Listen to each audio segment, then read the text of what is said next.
आणि एक breaking news हाती येते संभाजीनगरमधून। संभाजीनगरच्या नारेगाव प्रभाग क्रमांक 9 मध्ये मतदान केंद्राच्या बाहेर खुलेआम पैशाचं वाटप होत असल्याचा धक्कादायक प्रकार समोर आलाय।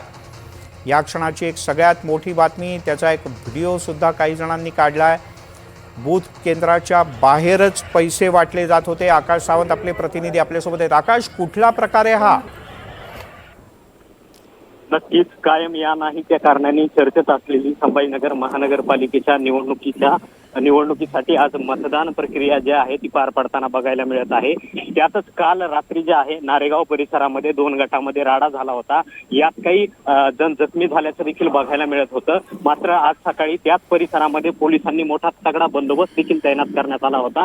मात्र दुपारनंतर हा पोलीस बंदोबस्त कुठेतरी हटवल्यानंतर दुपारच्या वेळेमध्ये आता साधारण बघायला गेलं तर या व्हिडिओमध्ये आपल्याला बघायला मिळत आहे ज्या ठिकाणी जे आहे प्रचार म्हणजे बूथ केंद्र होतं याच परिसरामध्ये जे आहे एका अपक्ष उमेदवाराकडून जे आहे त्याची जे जुबेर बिल्डिंग मटेरियल सप्लायर्स नावाची जी छोटीशी पत्राच्या शेडमध्ये चिठ्ठी घेऊन जाणाऱ्याला पैसे दिले जात असल्याचा हा व्हिडिओ बघायला मिळत आहे। या व्हिडिओमध्ये चक्क उमेदवार जे आहे ते मतदाराला कुठेतरी पैसे देत आहेत मतदान करण्यासाठी, असा व्हिडिओ जो आहे तो आता समोर आलेला आहे। निवडणूक आयोग असेल या प्रकरणी अशा उमेदवारावरती आता काय कारवाई केली जाते हे देखील पाहणं आता महत्त्वाचं ठरणार आहे।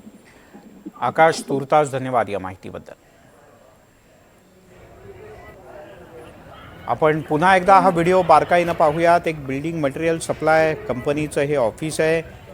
याच परिसरात म्हणजे नारेगाव प्रभाग क्रमांक 9 मध्येच काल संध्याकाळी राडा झाला होता।